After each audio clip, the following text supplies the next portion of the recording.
So I, for one, believe that everyone who's a football supporter, remember, when you go to that stadium, there's women, and in this country, we cannot allow DVBF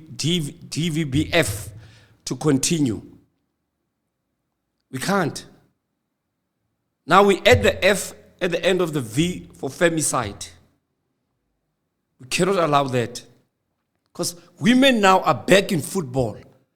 If you cause violence at a stadium where it's full of women and children, for that matter, both boys and girls, and you cause harm to them, it's a problem and a societal problem for us as South Africans.